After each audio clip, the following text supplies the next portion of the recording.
Dear Counsel, Mr. Walgren, Ms. Brazil, Dr. Kamangar is once again on the witness stand. All jurors and the alternates are present. To everybody, good morning. The jurors, good morning, ladies and gentlemen. And Doctor, good morning, sir. You acknowledge you are still under oath and still sworn to tell the truth. Thank you. This will be cross-examination by the defense. Mr. Flanagan, good morning. Good morning, Your Honor. Good morning. Good morning. Good morning.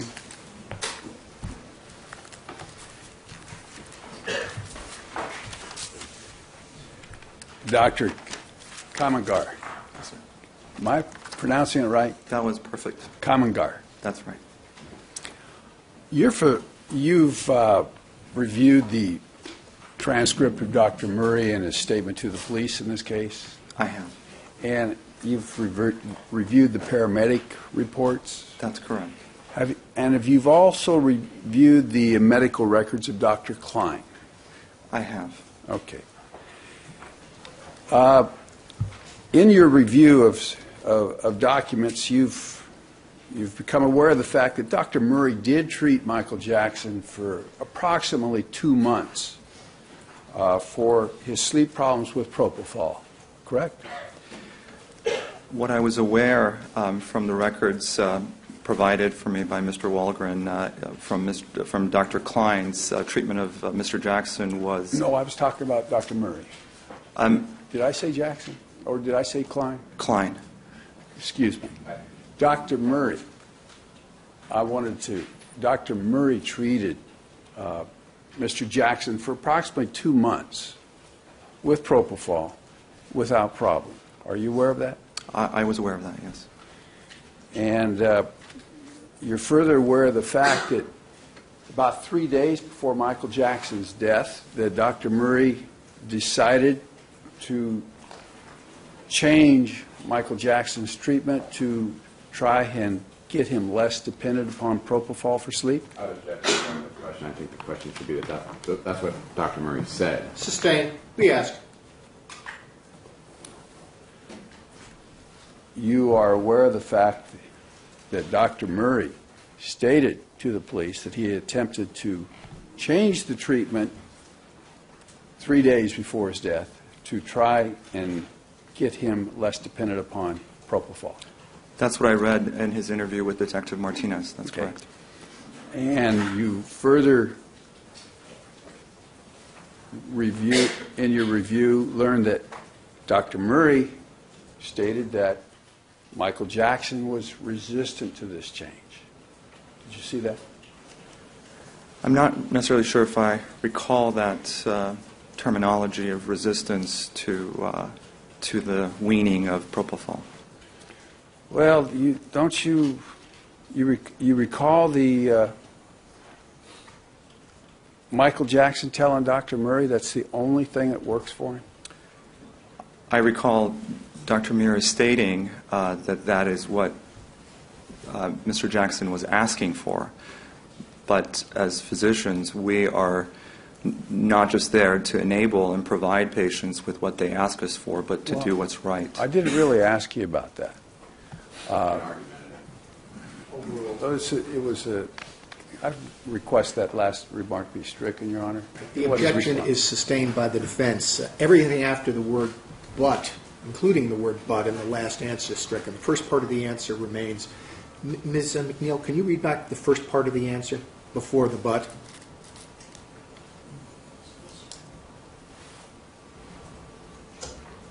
How about the question and the answer? Question. Well, don't you recall that Michael Jackson telling Dr. Murray that's the only thing that works for him? Answer. I recall Dr. Murray stating that is what Mr. Jackson was asking for. That's the answer, ladies and gentlemen. Everything after that is stricken. Mr. Flanagan. Doctor, have you, in your practice, ever experienced a patient who was resistant to your recommendations regarding treatment? Yes. And what do you do in that type of case? Well, depends on if it's within the realm of my practice. If I feel like a patient has a problem that is outside of the realm of my practice, i.e. it requires more a multidisciplinary approach, meaning other specialties involved or other specialists outside of my field, I make sure I refer the patient. I think one of the first rules is to realize your limitations. And very often when I have patients like that where they may be difficult and there may be some underlying issues, whether it's underlying psychiatric, psychological, or other medical issues that are outside of my realm, I refer them to those specialists that can help them as well. Now, if you have a patient that is somewhat resistant to your recommendations in your field of expertise, what do you do in that case? I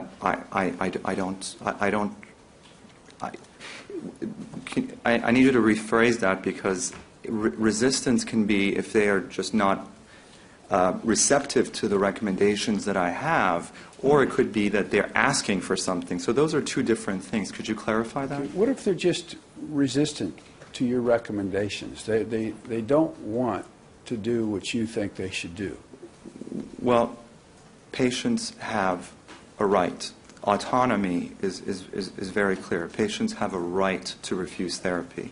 As long as they make an informed decision, they have a right to refuse therapy. As much as that therapy I may feel would be in their best interest, they have a right to refuse therapy. Now, and if they do refuse therapy, what do you do? First off, I always want to make sure that they are of sound mind and judgment, because that is, especially in the inpatient realm, when their patients have a multitude of problems, you always want to make sure that they are of sound judgment, so they are competent to make that decision. And if that is the case, I really allow autonomy. If patients are aware of the risks, the benefits, and in this case, if they're refusing therapy, what could happen to them if they refuse therapy, that is patient autonomy. Well, in this case, in your review of the records and review of Dr. Murray's statement of his discussions with Michael Jackson, have you made a determination as to whether or not Michael Jackson was of sound judgment? Based on the records, I'm not able to make that determination. In the event that the patient is totally resistant to what you want to do and wants to do it a certain way because he's had success in the past doing it a different way, and it was against your approval, what would you do with that patient? Objection, the same proper hypothetical. Overruled. You may answer. If I feel that that therapy is wrong, I refuse. I refuse that care. Okay. And if the patient was rather insistent, would you continue to refuse? Absolutely. Okay. Again, would you tell the patient to get another doctor?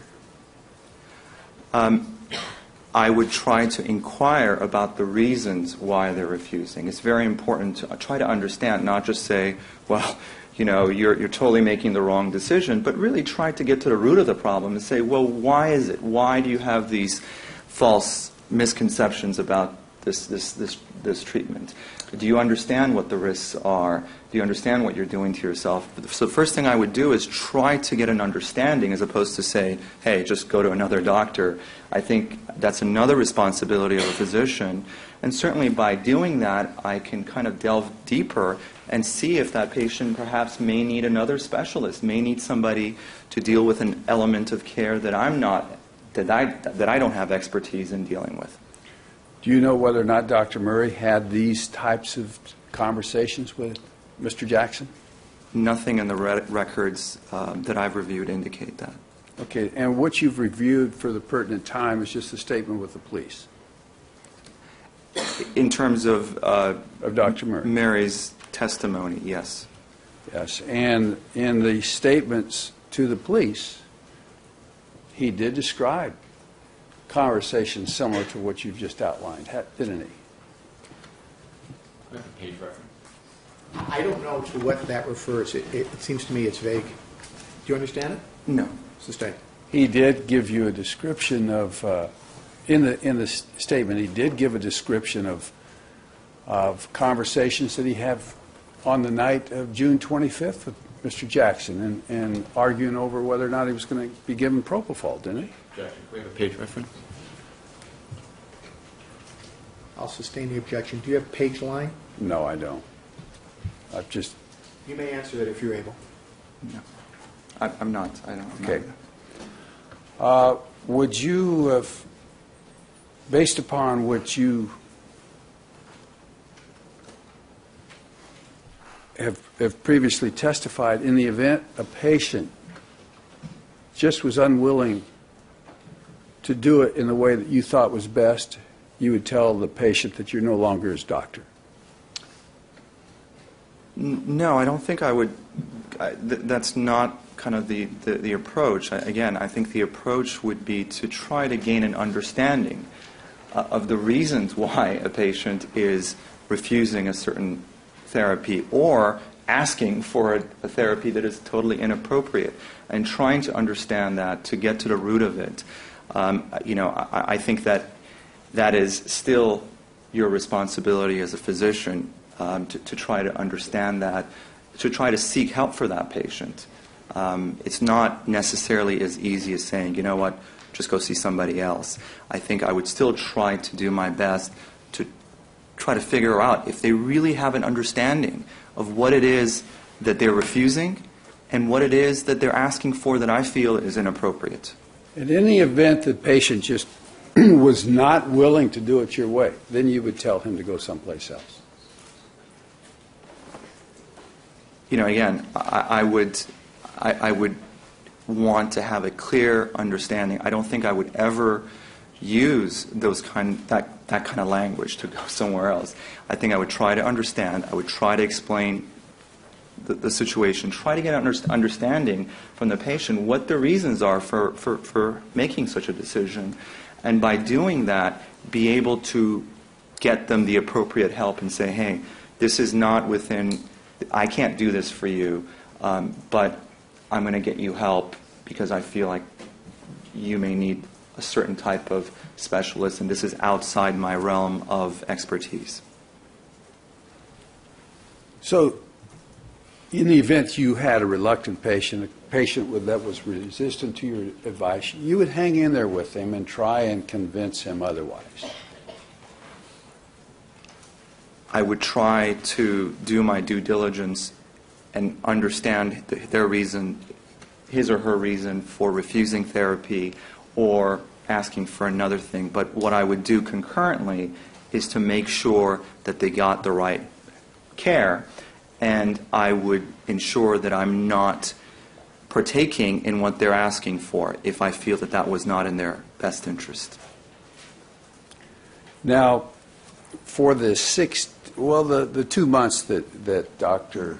Murray did treat him with propofol, you're aware of the fact that Michael Jackson was able to practice, was able to prepare for the tour, and basically there were no problems with the treatment during that period of time.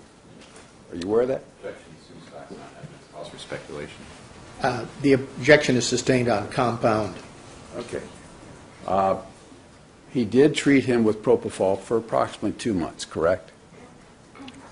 The records seem to indicate that. And there's nothing that you reviewed to reflect that Mr. Jackson had any problems during that time, is there?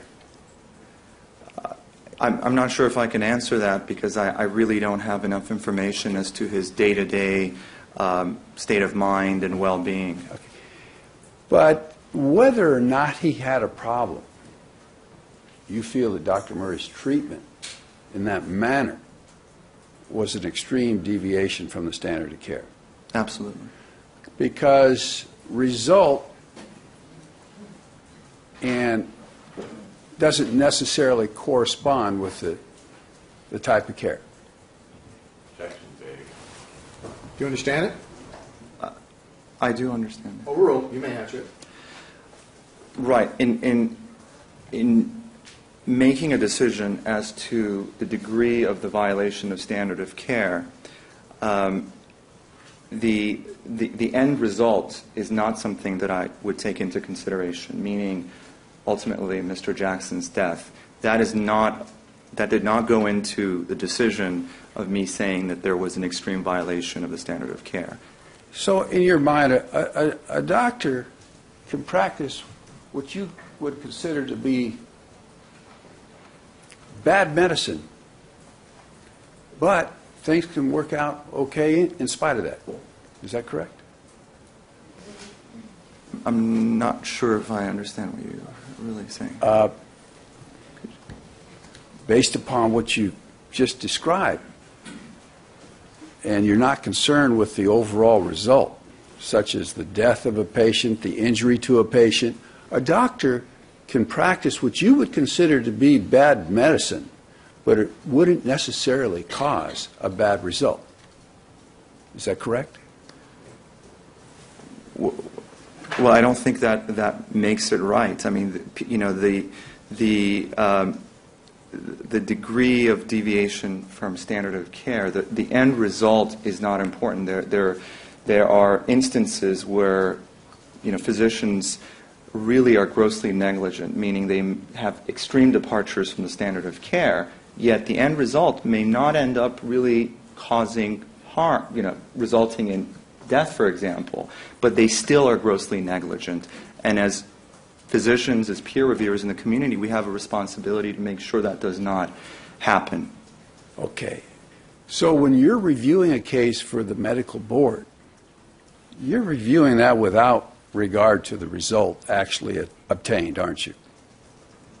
I don't let that be a factor. I'm looking at actually the standard of care and the practice as it pertains to my area of specialty. So you understand that in this particular case, the issues are a little bit different. Whether or not that gross deviation caused the death is the issue here. Are you aware of that? I understand. Okay. Now, based upon what you have seen, you've seen the coroner's report, also the toxicology report, Dr. Murray's statement. You know something about the condition of Michael Jackson. Can you tell us what happened on June 25th? The day that Michael Jackson died. Well, I think to summarize, Mr. Jackson was receiving very inappropriate therapy in the home setting, receiving very potent sedatives, including propofol, midazolam, and lorazepam, without appropriate monitoring, and by Dr. Murray, and ultimately this cocktail was a recipe for disaster in a patient that had underlying dehydration, and there was inappropriate access to the appropriate medical equipment, a delay in calling 911, and inappropriate resuscitation that ultimately culminated in his death. Okay, now, you were talking about an inappropriate cocktail. Is that correct? That's correct. What was that? Well, he had received, to begin with, oral dose of Valium, and thereafter he'd received on 4 separate occasions doses of both midazolam, which is Versed, and lorazepam, which is Ativan. And then this was followed by, I believe, around 10:40 to 10:50 a.m. by him receiving propofol. How much? What is stated in the records by Dr. Murray is 25 milligrams intravenously. Okay. Now, based upon what you have just related, would that cause Mr. Jackson's death? Absolutely. Absolutely can. Okay. Now, so you think the cause of death was 2 injections of lorazepam, 2 injections of midazolam, and a 25 milligram infusion of propofol? I think it was really a combination effect of particularly propofol, in addition mostly to the Ativan that he'd received in a patient who we had no baseline charting on. We didn't know what his status was. We didn't know if he was severely dehydrated. We didn't know if his blood pressure was low. We had no real basic vital signs on him. And I think this was the perfect storm that I described that ultimately culminated in his demise. Now, when you say we didn't have this information, who's we? Oh, Dr. Murray did not chart any type of records in terms of what, to begin with, what were his vital signs, what were basic heart rate, blood pressure, oxygen saturation, respiratory rate, basic physical exam before, when he first came in and saw him, and certainly did not record anything thereafter. So there was no way of following any kind of a trend to see if there were any changes, any kind of effect from the medications that he was receiving. And what you mean by there's no way for you to make those determinations, correct? Well, the records do not show any indication of him having any charting. Well, there are no records from that night, are there? There are no records whatsoever. That doesn't mean that Dr. Murray didn't obtain that information, does it? Well, in medicine, just as it is essential, we don't store things in our minds. I mean, we cannot take care of patients if we just say, "Oh well, I knew this is what he told me or what she told me." We have to document things, and by documenting things, it's not just a tedious thing we have to do to keep records. It actually allows us to take better care of patients because it allows us to follow trends and remember, hey, this was, his blood pressure. When I first saw him, we take care of patients that have really bad high blood pressure. They come in and we do a procedure. Their baseline blood pressure may be 180, and then after we do something, it goes down to 120. That may be a normal blood pressure, but that to us, because of the charting, we are following a trend. Overruled. It is. The answer remains. Now, you prepare a record for every patient you see or do a procedure on, correct? Absolutely. And that's so that you will have it to remember and you can refer back to it. Is that correct? That is not the only reason. Okay, well, it's also so other people could refer to it and know what you did, correct? That is one of the reasons. Right? Now, as a result of Dr. Murray not having recorded everything he did at the precise time he did and all of the measurements that he may have taken that night and the monitoring information that he may have gotten from the pulse oximeter, and the fact that he didn't record it means that you can't interpret it. Is that correct? Not necessarily, no. It actually means that he doesn't have the information. It's very easy to forget details. I mean, these are a lot of details, and it's important. We as clinicians, taking even care of that one patient that we're doing a procedure on, we still look at trends while we're doing it. We don't just rely on memory. So I would disagree with that. I would say that information is imperative not just for review later, but as we are taking care of patients. So you have concluded that as a result of Dr. Murray not writing this stuff down as he went along, that he doesn't know it. Is that your conclusion? Overruled. I'm saying that there is no good way to really be able to follow patterns, and it can be a recipe for disaster. Have you ever been constantly with a patient, basically over a 9-hour period of time? Absolutely. With just one patient? I think I have, yes. Okay, and when you're with that patient, on what types of situations would that occur?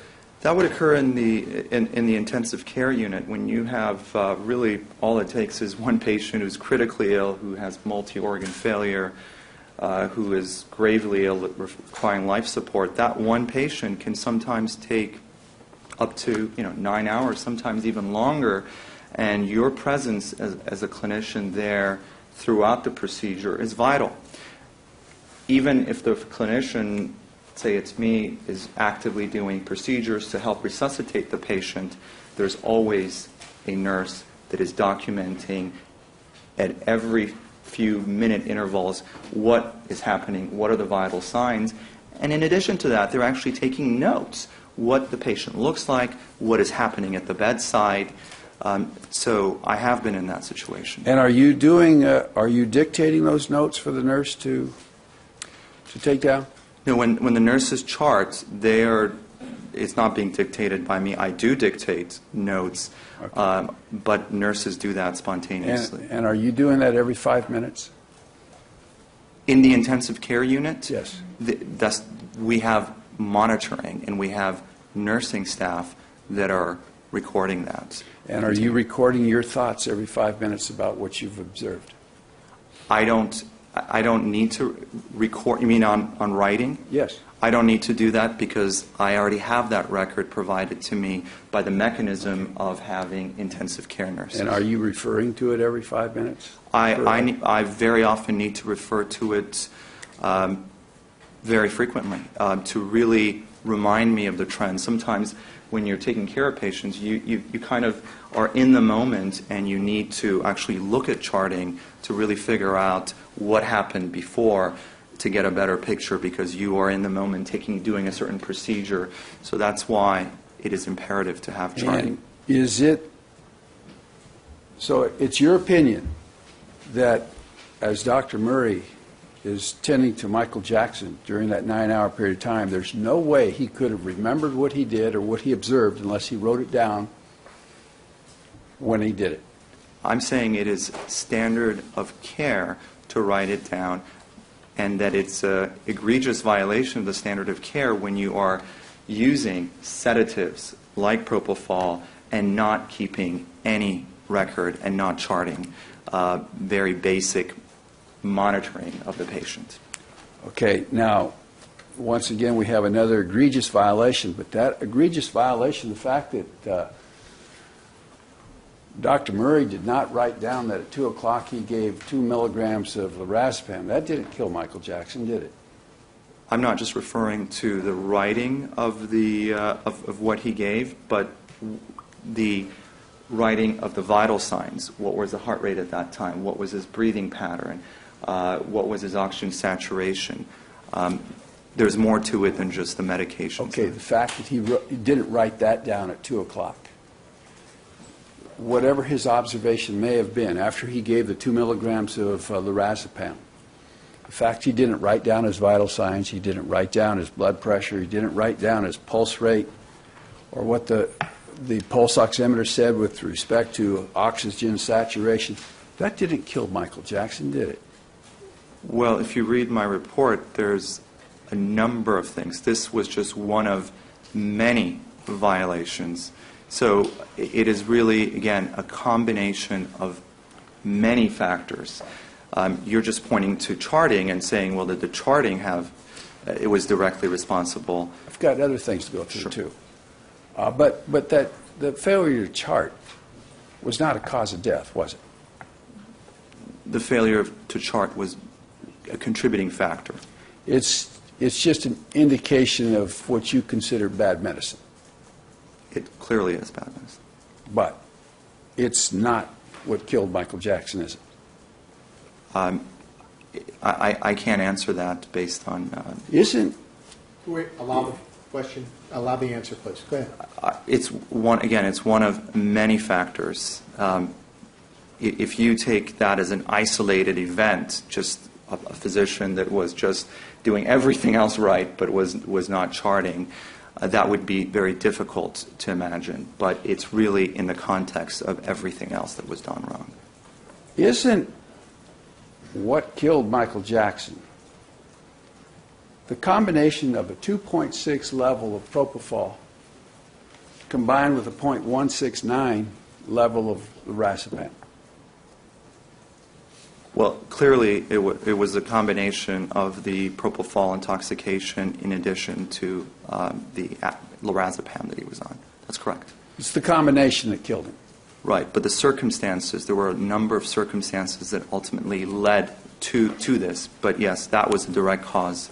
What is it about that combination of drugs that you feel killed him? Well, as I've discussed before, the additive effect of both Ativan, lorazepam, which is a sedative, in addition to propofol, can really have a profound effect, and that effect can be variable in different individuals. And again, that continuum between being just moderately sedated and going into a state of deeper sedation is very fragile and fine. Okay, so that 2.6 level of propofol, when you add in that 0.169 lorazepam, the additive effect makes the propofol effect much more than it would have been at a 2.6 normally. In terms of the blood levels, I'm going to defer discussion on blood levels because that is really more pharmacology and it's outside my realm. If you're just referring to blood levels alone, what I'm just would like to mention again is that that combination can be a lethal combination when you mix those drugs in a patient that is completely unmonitored and not being watched attentively. So am I correct in assuming then that a level of propofol characterized as 2.6, that's beyond your expertise to know the strength of that? I would like to defer that to a pharmacology expert to discuss Is the it beyond details your of that. expertise? That is something that I would rather have discussed by a pharmacologist. Do you have no knowledge of it? Well, I do have an understanding of levels, but I would rather have that discussed by a pharmacologist. Okay. And would your answer be the same for the 0.169 level of lorazepam? Yes.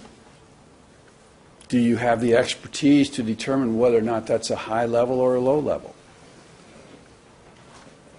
Again, I would like to defer that to a discussion with the pharmacology experts. Is that because you do not have the qualifications to answer that question? No. It's that is an area that I would rather.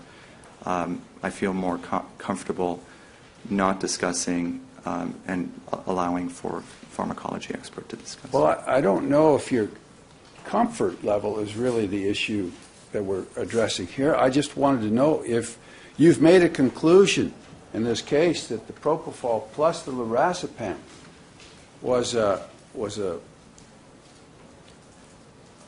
that the lorazepam would accentuate the effect of the propofol. Would you also say the propofol accentuate the effect of lorazepam? They work synergistically, that's correct. Synergistically or additively? Additively. Okay, there's a difference between Well, them. they can potentiate, one can potentiate the effect of the other. Right. And it's an additive potentiation. Correct. But are you capable of determining whether, in looking at those levels, whether one level would be lethal without the other level? Do you know what I mean? Here. The level of propofol, would that be lethal without the level of lorazepam? Again, I would like to defer on commenting on blood levels of those drugs and allow for the pharmacology expert to do that. Okay. And so, along that line, would it be correct to assume that you have no idea how much propofol it would take to get to a 2.6? A lot of it has to do with when the blood was drawn and the level, the blood level, may not necessarily be indicative of the level administered and the toxicity.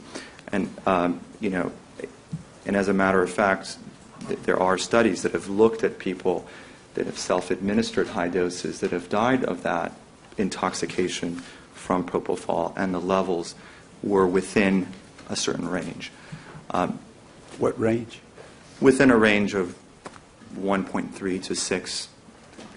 Okay. So, again, I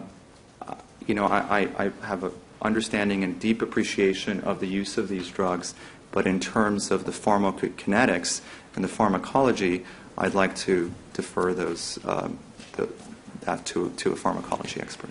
And the 0.16 level, 1.169 of level of lorazepam, would it be beyond your expertise to render an opinion as to how many milligrams that would take to be at that level? Again, there's a lot of variables, and I think you're just giving me a very hypothetical question, and there's variables as far as timing. By just what you're saying, I don't think I can give an answer. If you were to assume the facts that you've read about in the statement of Dr. Murray, that he gave a 2 milligram IV injection of lorazepam at 2 o'clock and a 2 milligram injection IV at 5 o'clock, would you have knowledge that would, or expertise that would enable you to determine whether or not that could give rise to the 0.169 level that was obtained in the femoral vein at time of autopsy? Again, that is something that I would like to defer to a pharmacology expert. Are you requesting to defer that to a pharmacology expert because you just simply don't have the expertise? That is beyond the scope of my practice. And that's why I think I'd be better served answered by a pharmacology expert. A pharmacologist might give a better answer, but are you saying that you are totally incapable of rendering an opinion in that regard? Objection is indicated as beyond his area of expertise, Your Honor. Is that the bottom line? That is. Okay. That's the answer to the question. Sustained. Now,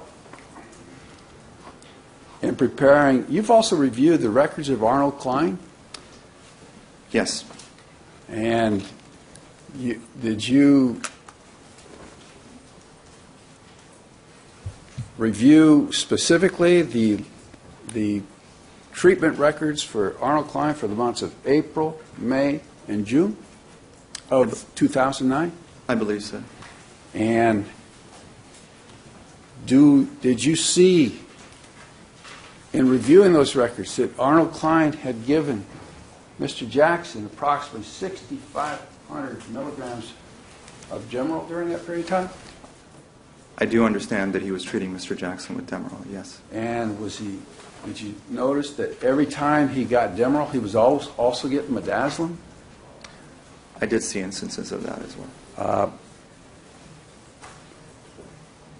Did you form an opinion as to whether or not Mr. Jackson had a Demerol problem as a result of review of those records? Objection is vague. It's the general problem. Do you understand it? I can't really answer that question based on purely the records that I have available from Dr. Klein. Okay. That's the answer. You may proceed. You saw that when he got a Botox injection that the doctor gave him a cc or 2 of midazolam? Objection, Is do that we have correct? a date reference? Well, if you want a date record, It's not what I want. The objection is sustained. okay. Rephrase the question, please.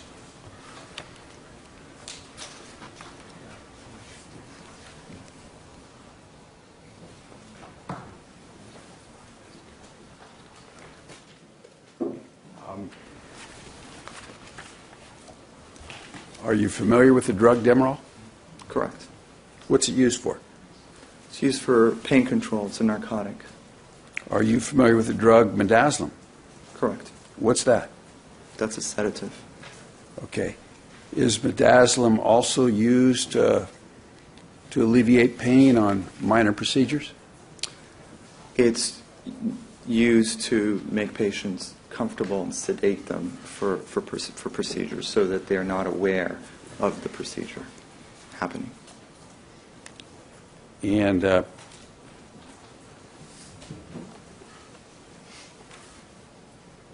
is 200 milligrams of Demerol a large dose?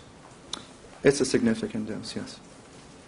And have you used it before? At that dose, no. And as a matter of fact, I usually avoid using Demerol. Why?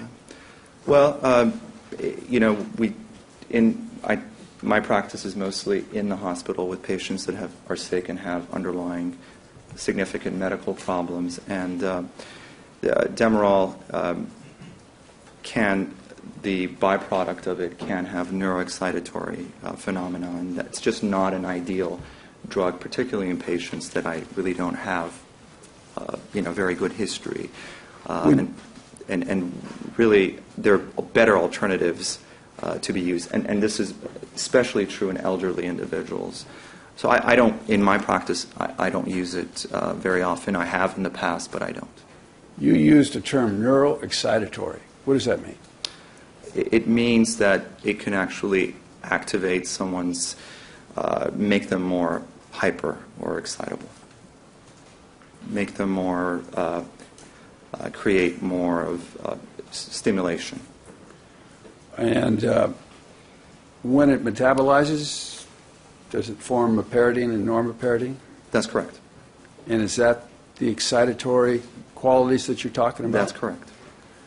The basic injection is kind of a hypnotic, isn't it? Well, it can have hypnotic effects, but it's really a narcotic. It can have hypnotic effects, but it's really Causes a feeling of euphoria. it can. And then after the euphoria leaves, it breaks down into the excitatory problem or qualities. Not in everyone, but in some individuals that can happen. And that can that cause insomnia? That certainly can, yes. And if that causes insomnia, that would be what you would term a secondary cause. Is that correct? That could be a secondary cause. That's right. In reviewing the records of Mr. Jackson that you've been able to review, did you form an opinion as to whether or not he had any problems with insomnia? Yes, he clearly did. He Clearly did. Yeah. And when you say clearly did you form an opinion as to whether it was, what type of insomnia it was? Well, as I mentioned yesterday, there was really no time and effort or thought given to doing any kind of a workup to try to determine that. Excuse me just a minute. Objection, the witness is answering the question. I was asking him if he made that The objection determination. is overruled. You can ask your next question. Did you make a determination? It's very difficult as someone that's not taking care of a patient to make just a pure determination on something like that. It certainly seemed that there were issues that were potentially that may have resulted in secondary causes of insomnia. It's such as anxiety and perhaps a dependency to certain medications. Is that a no answer? You did not make a determination? It's what I mentioned is that there was no workup done to try to determine that, but by reviewing the records, there was clearly a suggestion that there were secondary issues. The answer is yes. There was some indication that there were secondary causes for the insomnia. So you did make a determination as to the cause of his insomnia? I'm saying that there were suggestions of it. What's that? Misstates the testimony. Sustained. Partial answer stricken. Disregard. I'm asking you a question. Did you make a determination as to what type of insomnia Michael Jackson had? That can be answered yes or no, and then give me an explanation. Well, again, things are not always black and white, and in this scenario, there were suggestions from just reviewing the records. I was not seeing Mr. Jackson at that time or examining him, so I don't have all that information. But by just reviewing the records, there is again a suggestion that there may have been problems with him having anxiety for performing, as well as possible issues with use of drugs, medications such as Demerol. So my question remains, did you make a determination as to what type of insomnia he had? Again, I can't make that determination. I can maybe have a suggestion. So your answer is no. You did not make a determination as to his cause of insomnia. I think that there were strong potential for secondary causes. There's clearly evidence of that, and that's what I'm saying. But all I'm saying is that I can't exactly say what all those secondary causes were, because I didn't do the work. Okay. Do you think that he had refractory insomnia? No, I would not say that. You mentioned in your report as one of your deviations from the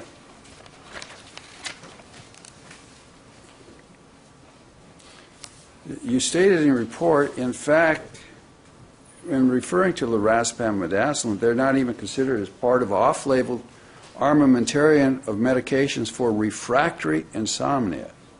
Why were you mentioning refractory insomnia in your report? I was just trying to make a point that it is just so outside the realm of standard practice.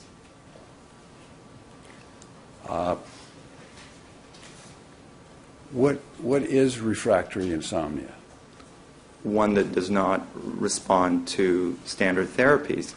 And like we discussed yesterday, standard therapies begin with behavioral and cognitive approaches and looking for secondary causes first and eliminating them, dealing with those underlying problems, and then getting into the medication management. So when you eliminate the secondary causes, then do you determine then it would be primary insomnia? If the patient is still having symptoms, you've eliminated all secondary, you've done a very thorough workup as we've discussed, then that is the most likely case that it is primary. That's correct. And once you determine that it's primary and the patient doesn't respond to your normal treatment that you would for primary, then you would determine that it was refractory. Is that correct? Depends on what therapy. I mean, you have to give a patient a chance, and you have to go through the appropriate behavioral modifications that we talked about. You cannot just go directly to medical management and giving pharmaceutical agents to patients. Am I correct in assuming that you've also read the records of Dr. Murray dating back to 2006, 2007, 2008? In reference to? Treatment of Michael Jackson. There were some scattered minimal records that I did review, yes. And you saw in those records where he had used other drugs such as Restoril? I did see that, yes. And you also probably saw from the reports there was other sleep medications present in the house of Michael Jackson, prescribed by other doctors. I did see that. And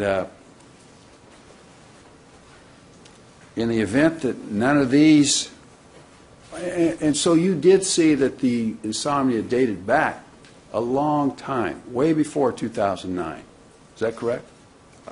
There seemed to be a problem with that based, we're basing that not on any kind of record saying that this is this insomnia has been worked up. What kind of insomnia it is, we're just inferring that by the fact that he was receiving medications that are traditionally used to treat insomnia. Now, he had several doctors, to your knowledge, prescribe treatment for insomnia. Is that correct? Yes. Dr. Metzger, Dr. Klein, That's correct. Dr. Adams. I don't recall. Assumes facts not in evidence, and I'm asking him a question. I'll overrule the objection. I don't recall that last Okay. name. And would it be your testimony that if a person has sleeping problems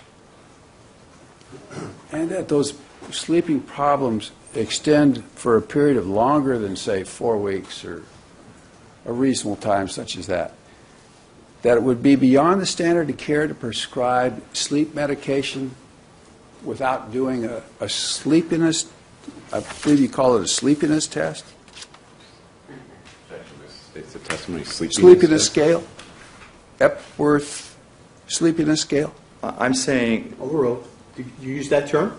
I did use that in one of many factors that I mentioned in the workup of a patient with insomnia, not just a sleepiness scale to assess the degree of the severity of the excessive daytime sleepiness, but also many other factors such as a sleep diary, such as looking for extraneous things, the environment that the patient is sleeping in, looking at other medications that they could be taking, nicotine, alcohol, caffeine.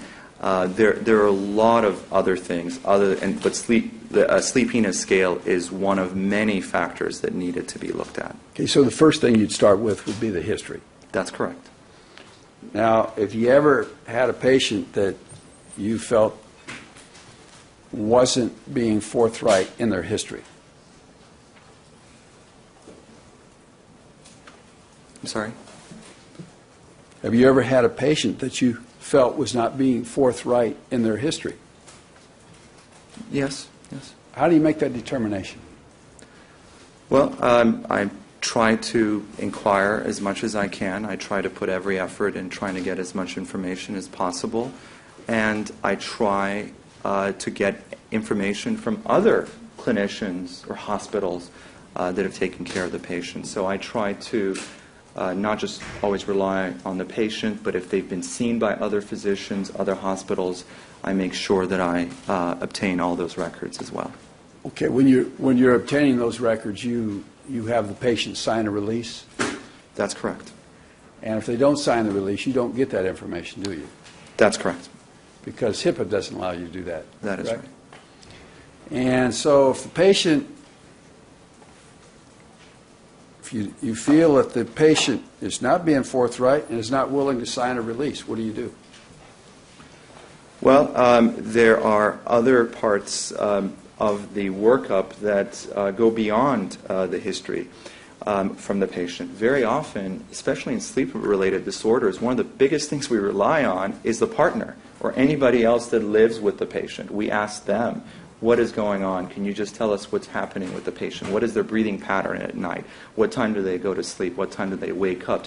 What type of environment do they sleep in? So sometimes we actually have patients that really minimize, and that's very common in medicine, where patients just try to minimize and give little information. So if we have a spouse available who's there or a partner, we try to get as much information from them as well. In addition to that, we do things like the sleep diary we talked about, or the sleep log, where before we do anything else, we have them actually log their sleep pattern for a period of 1 to 2 weeks to see exactly what that sleep-wake cycle is like, when they're going to bed, when they're falling asleep, how many times they're waking up in the middle of the night. So that is imperative as well. So if a patient reports to you having sleep problems, before you prescribed any medicine, you would get the sleep diary? That's absolutely one of the... You'd interview their partner? Correct. You would try to do background information, get background information from prior doctors? If the patient consents, yes. You wouldn't just give them a prescription of Ambien? Routinely, no. No. And would you be of the opinion that any doctor that prescribed, say, 30 Ambien without checking out all these factors that you've suggested here, that would be a deviation from the standard of care? That is not part of my record. That it would probably not be a significant. People do that in practice. It's not right. I would say it's a very minor deviation of what is right. But certainly that's nothing I've stated in my record about someone using Ambien without having done a appropriate workup or screening. So it would be okay to use Ambien without the workup? Unfortunately, this is something that's done, and I don't think it necessarily falls outside the standard of care. So if I told my doctor that I was having trouble sleeping and he gave me 30 pills of Ambien to take home or get at a drugstore, you'd think that's probably within the standard of care? Well, again, your doctor is imperative on him to actually do an appropriate history and try to find out how long the insomnia has been, what are perpetuating factors, what is actually causing potentially the insomnia, what are secondary causes. I mean, the way you're describing it is really not the way it would be done. It would be only after a detailed history. And again, if there's a secondary cause that is apparent right off the bat, that process is dealt with. And if that secondary cause was an addiction to narcotics, do you generally find that patients tell you about that? Sustained. It's a bit vague. And you also indicate you do a physical examination. Is that correct? That's correct. So, and you said yesterday one of the things that can cause insomnia may be an enlarged prostate. Well, I said that urinary problems that keep patients awake at night, that cause them to have frequency or have to go to the bathroom multiple times can be a factor. So would you do a prostate exam too? I wouldn't necessarily do a prostate exam on everybody, but here's the key. You ask about history. That's part of your history that you ask about, is to make sure that they don't have symptoms of prostatic enlargement, because it is, in the appropriate patient, very, very common. In an elderly individual, you want to ask about the urinary stream, you want to ask about frequency, the ability to initiate a stream of urine. But asking about doing prostate exam on everybody with insomnia, no, that's not a part of the routine exam on everybody. Would you check their arms for needle marks? Part of the physical exam is a complete inspection of the patient, and really with them putting on a gown, being able to examine their entire body. That is part of the physical exam. And if you do see something abnormal, whether it's a skin abnormality, whether it's a needle mark, a track mark, those are things that you have to document in your physical exam. And if they were taking Demerol intramuscularly, would you be able to detect that? That's variable. It can be, in some patients, it can cause potentially scarring. In some individuals, it can cause formation of tissue growth that's abnormal. It's variable. You may see it on some individuals and not in others. And it also depends on the chronicity and how much they've been using that and how much of that they've been receiving. Now, you know that Michael Jackson was getting Demerol injections from time to time. That's correct. As many as sometimes 3 times a week. I don't remember the exact frequency in terms of weekly. Do you think that Dr. Murray should have been able to determine that? Yes. By a physical exam? Not necessarily by a physical exam, but by a good history and by talking to the people that witnessed him being potentially having slurred speech or acting differently after he was receiving therapy at Dr. Klein's office. So I think that is very key, is to try to use whatever information you have and try to get as much information to try to treat your patient better. Do you think from the physical exam he should have been able to tell that there was Demerol being used? I didn't say that. Okay. Oh, well, I didn't say that. I didn't ask if you said that. I just asked you if you thought that. Objection argumentative. The objection's overruled. You may answer. No, I didn't insinuate that the physical exam would be. And if Mr. Jackson doesn't tell him about the Demerol that he's been getting on a regular basis, Dr. Murray should have interviewed other people at the house. Well, people that were involved in his care that witnessed him basically acting differently, being more, having more slurred speech, basically people that witnessed a clear change in his sensorium, in his behavior after he had been treated there. How do you know who those witnesses might be? Well, there are people that are in very close contact with him. There are people that drive him there, that take him there. So you feel it would have been incumbent upon Dr. Murray to interview security there at the house? Well, it's you try to get as much information as possible to help your patient, and if it takes talking to his security, his personnel, his assistant, whatever it is, it's imperative to do that. So would you consider his not having interviewed security a deviation from the standard of care? Security in and of itself, I'm saying to... Okay, his driver. Do you feel that not interviewing his driver would be a deviation from the standard of care? What I'm saying is not interviewing people that were involved, that were witness to him having had any change in his behavior after that. Again, I don't exactly remember who those individuals were, but he was there, he knows, he would know, and those people need to be interviewed and asked about, and the patient needs to be confronted about that as well. Now, if you have a patient that's not telling you this, you would then go out into, if he was brought there or accompanied there by his wife, you'd go out in the lobby, bring her in, and interrogate her. Is that what you'd do? Objection misstates the testimony. Sustained. Would you do that? Objection misstates the testimony. We asked the question in its entirety, please. In the event that you had a patient that you didn't think was being forthright, wasn't admitting to using these types of drugs that would affect sleep, and he was accompanied there by someone else, would you go out into your lobby and bring that person in?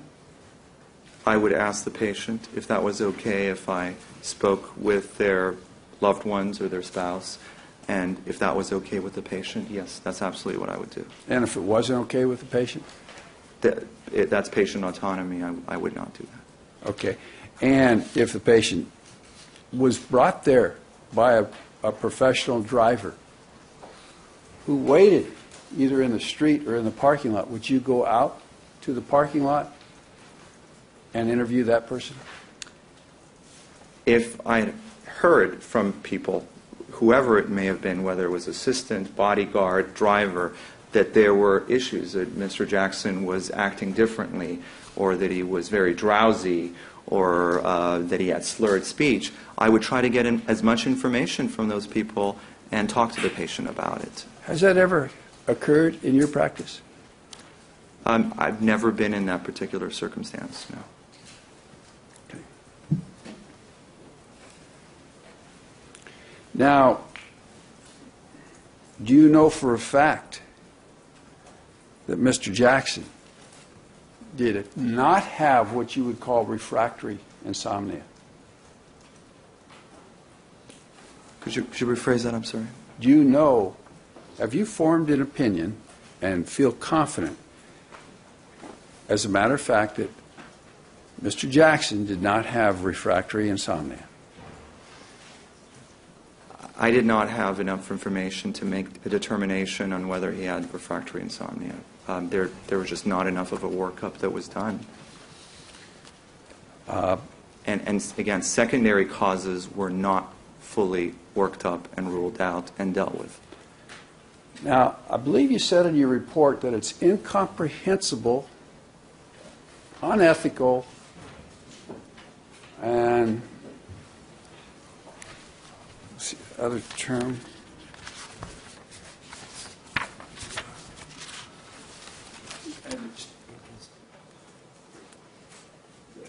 Beyond comprehension, beyond comprehension, disturbing and unethical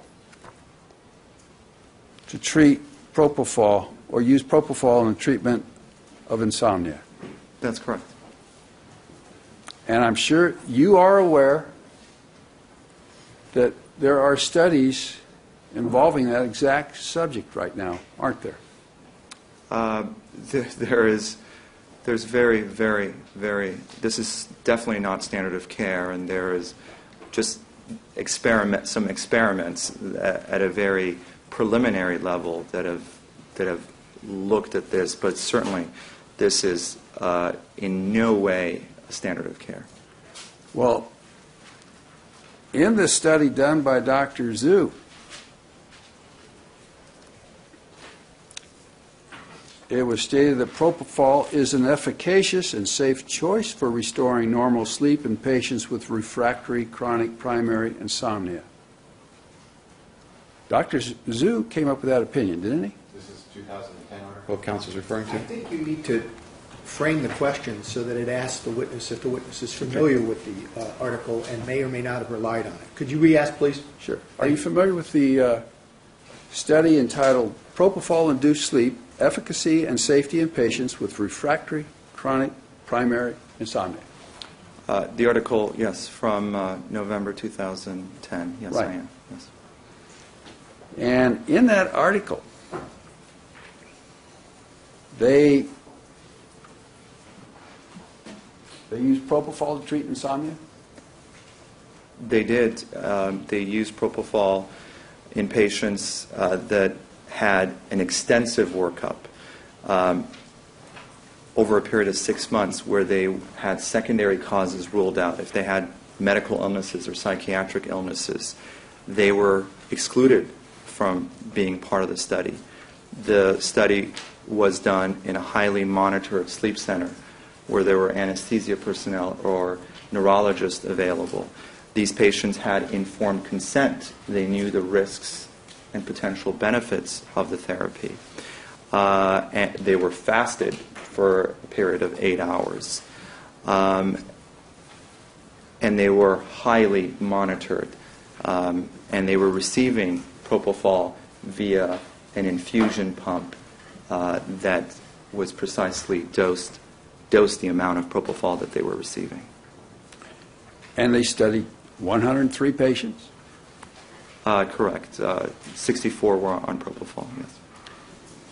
And with respect to the patients that did receive propofol, 100% improved, didn't they? Well, based on the endpoints they were looking at, there was better efficiency in sleep, meaning they fell asleep faster. They had less awakenings after sleep onset.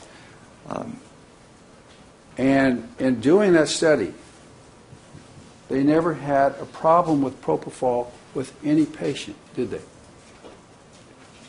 No, they did not have any significant complications because it was in a highly monitored center. These patients were using an infusion pump, and they were being constantly monitored. But the net conclusion from the study is that propofol can be efficacious in the treatment of insomnia. Is that correct? I think if you read the article, even the authors in the end explain that this is just a very preliminary experiment, and it needs way more further studies to ever imagine using this drug for this purpose.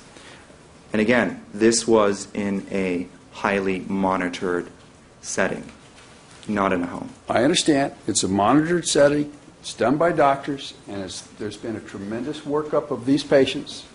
They've eliminated the patients down to being just the ones that had a severe sleep disorder, so severe that you would refer to it as refractory, correct? Yes. Now, with these severe sleep disorders, once they've identified their problem population, when they treated them with propofol, in this study, they got good results, didn't they? Based on this very prelim study, there were good results, but this was an experiment. It was an experiment. It was published in Cell Biochemistry and Biophysics. This is not a large randomized controlled trial that changes any practice of how we manage patients with insomnia. It just has no real clinical applicability. Was that the conclusion of Dr. Zhu? The conclusion, he himself mentioned that further studies are necessary. Right. Now, do you think further studies should be done? Overruled. I think in the context of looking at the drug for inpatient management of sedation and the overlap properties with sleep, there certainly is enthusiasm at looking at propofol and actually other agents that perhaps even share more physiological properties with sleep. But I think for the purposes of insomnia being managed anywhere outside of a highly monitored setting, no, I don't think there is any. Okay, so if we do have a monitored setting, you then do think that propofol might be efficacious in the treatment of insomnia? There is not enough information for me to make that judgment at all. But, you know, doctor, you've made the judgment that you wrote in your report that it's incomprehensible that propofol could be used for insomnia. Absolutely. But it's not incomprehensible by everybody, is it? Again, the physicians in China were performing an experiment, and in a highly monitored setting. In standard practice, particularly in a home setting without appropriate monitoring, it is absolutely incomprehensible and unacceptable. Okay, so you have to include for your determination of incomprehensibility a home setting, no monitors. No, I'm just saying that that's additional factors that really culminate in this being just so egregious. But in and of itself, the use of propofol for just inducing sleep, for treatment of insomnia is in and of itself incomprehensible. And that would be like even in a hospital setting. As of the current time, absolutely. We do not use propofol for insomnia, even in the hospital. It is a far deviation from standard of care. Well, when you use it in the ICU unit, and you use a propofol drip, and you were talking yesterday about because people have sleep, because their circadian rhythm gets thrown off, because it's either daylight all the time or there's not a contrast. Well, you're using propofol for sleep then, aren't you? No, propofol in that situation. First of all, let's not confuse. The issue I was discussing was delirium in the ICU, insomnia in the ICU, very often precipitated by what you mentioned, the change in the day-night cycle, the strenuous noises that patients hear, the beeping sounds, the people coming in and out and doing things to them, drawing blood, etc. Those are factors that result in insomnia. The treatment is not you giving them propofol. We give propofol in the ICU on patients that are on mechanical ventilation who have a breathing tube with a ventilator breathing for them. It's to make them comfortable so that the sensation of having a tube down the throat is not very pleasant. It's to sedate them and make them comfortable while they're on the ventilator. When you say sedate them, is that also for purposes of enabling them to sleep? I wouldn't look at it in the same way. I would say that it is sedate. It is for sedation. Now, when you use propofol for sedation, what doses are you talking about? We usually start patients at a low dose, at about 5 micrograms per kg per minute, per kilogram per minute. And this is actually, patient's weight is dialed into these pumps, the infusion pumps, so they're very accurate. And the dose can be titrated upwards. Standard, most institutions, is to go up to about 50 micrograms per kilogram per minute, and to keep patients in that range, and making sure that they're not overly sedated, so that the nurses are always monitoring these patients, and if they become overly sedated, they're able to back off, and they're very aware of the physiological consequences of too much of the drug. You use the propofol to intubate the patient, That's correct. and what dose do you use?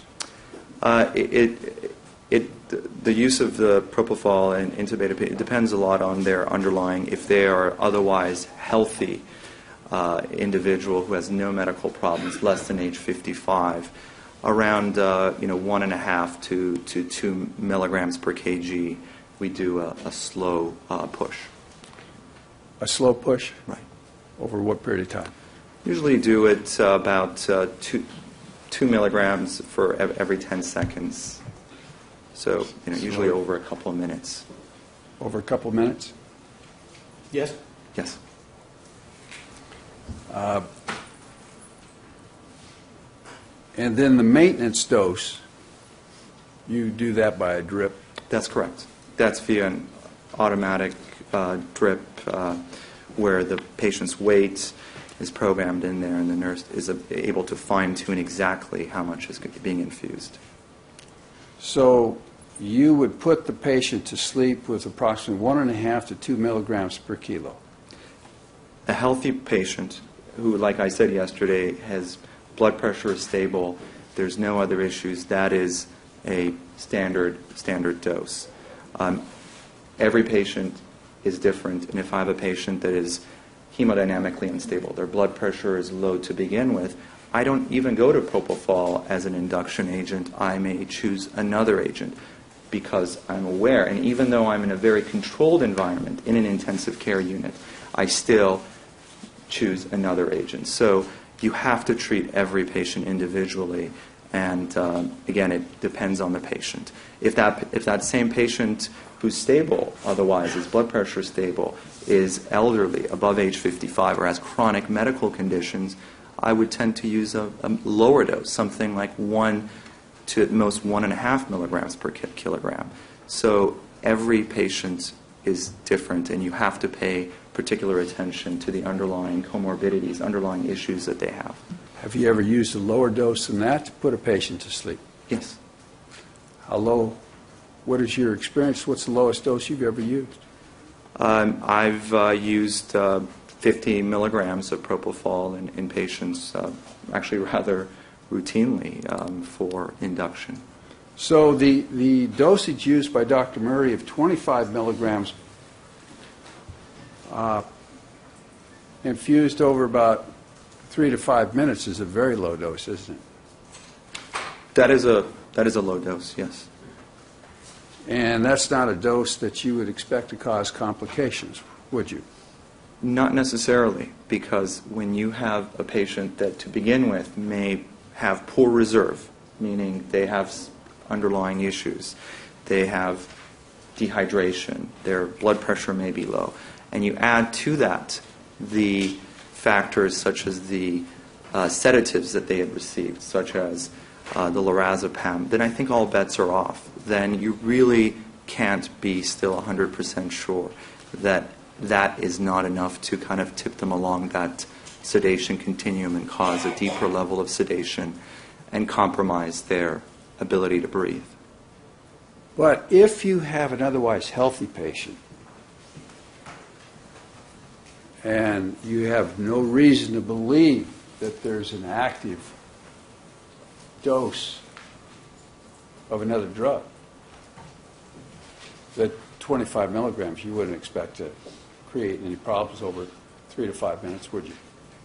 Can you be more specific about the type of patient? And I mean, there's a lot of factors. I think it's kind of a very open statement. I would have to know a lot of details when I'm making a decision to induce a patient with a deep sedative. You had a patient that weighed approximately 61.7 kilograms.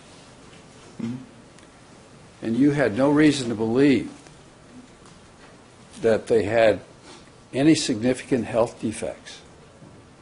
And you had no reason to believe they had any kind of therapeutic dose of any other drugs in their system. You wouldn't expect 25 milligrams over 3 to 5 minutes to cause a problem, would you? Objection. Irrelevant, hypothetical, improper hypothetical. The objection is sustained.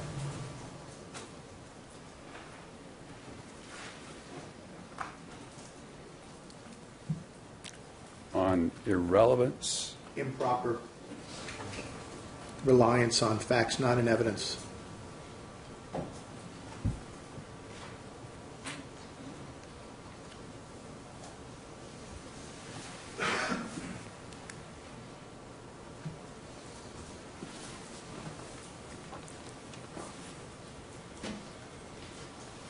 You've been critical of the use of lorazepam for insomnia. Is that correct? That's correct, particularly in the intravenous form. The PDR describes lorazepam as useful for insomnia, doesn't it? The PDR does, but it's not one of the FDA-approved medications for use of primary insomnia. And that's what I was alluding to. But if a physician looks in the PDR and he looks up lorazepam, it's going to say that it's useful for treating insomnia, isn't it? Lorazepam in the oral form can be used, although it's not FDA approved. It can be used in insomnia, particularly if it's secondary to some underlying anxiety disorder. Yes, it can be used in that setting in the oral form. Now, when we talk about oral versus IV,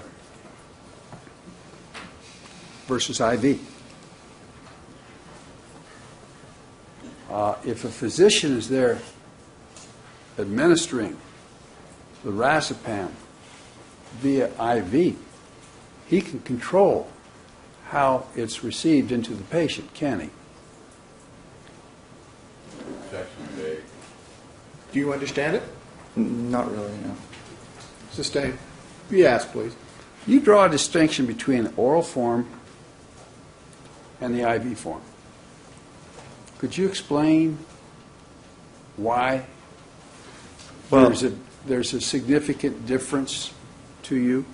Right. Well, in a management of insomnia in the outpatient setting and even in the inpatient setting, there is, again, Ativan or lorazepam has really no role.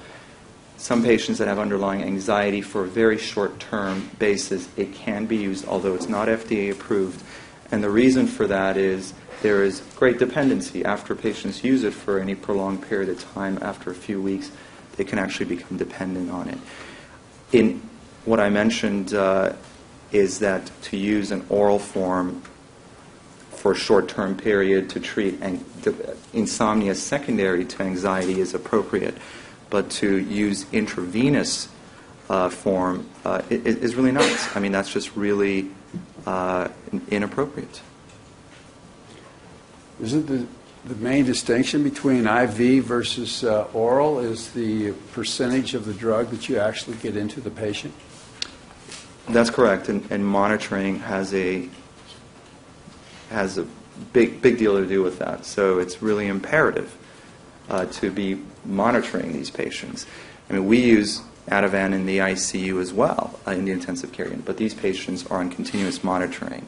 Their blood pressure, heart rate, saturations are being continuously monitored. So it's I'm not sure in what setting you're referring to. I wasn't referring to any particular setting. I was just referring to the difference between IV and oral. Well, what I was saying that to use it in the intravenous form, you need monitoring, and it still is not a recommended therapy, FDA recommended therapy for insomnia. Is it beyond the standard of care for a doctor to assume that the information in the PDR is accurate?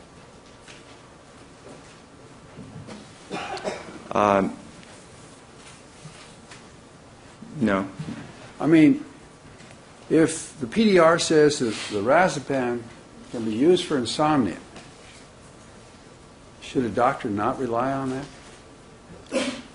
Well, a doctor needs to do their due diligence and treat every patient individually and appropriately.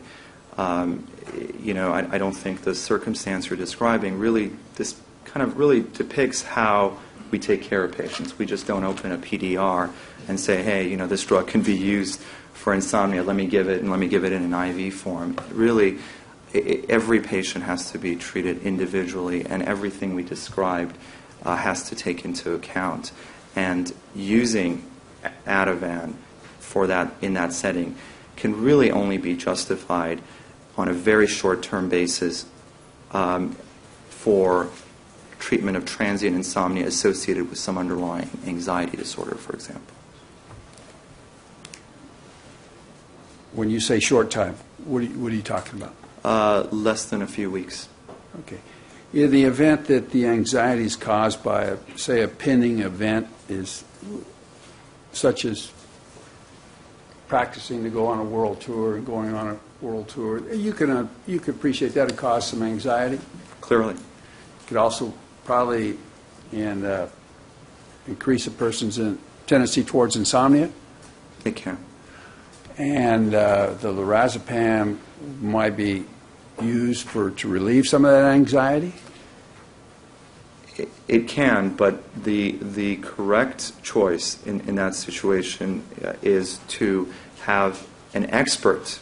To know what your limitations are is to have an expert, a psychiatrist, evaluate that patient and determine what is the best treatment. Using Ativan in that situation is just is really having a fire that's out of control and just sprinkling some water over it without really gaining control of the underlying problem. Is really to deal with the underlying anxiety disorder from both the behavioral perspective and also from a pharmacological perspective. Medications, antidepressants that have particular role in treating anxiety and very often which is associated with depression and insomnia. So that would be the route. So what you're saying is you would have treated him, you would not have used lorazepam in this particular situation to treat this anxiety? No. It's a double negative. It's a little tricky. Would you? Would you? You You would not use lorazepam to treat anxiety. Is that a correct statement? No, that's not the correct statement. Oh, it isn't. All right.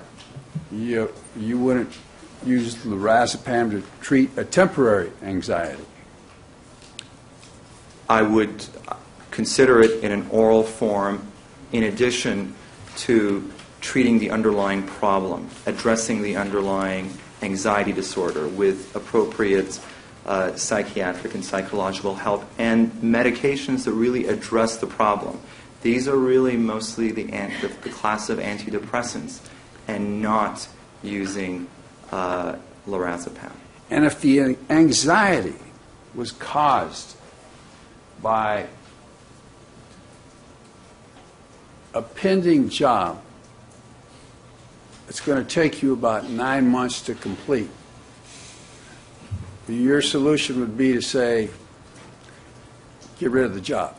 No, that's actually more reason, if it's 9 months, that you do not. We just mentioned that if you do even consider using the oral form of Ativan for anxiety, it would be for a very short period. So if you have this everlasting, lingering anxiety taking you up to this event that is 9 months away, you want to deal with the underlying problem. I'm not suggesting that you cancel the event that is leading to the anxiety. I'm saying you need to address the underlying problem appropriately.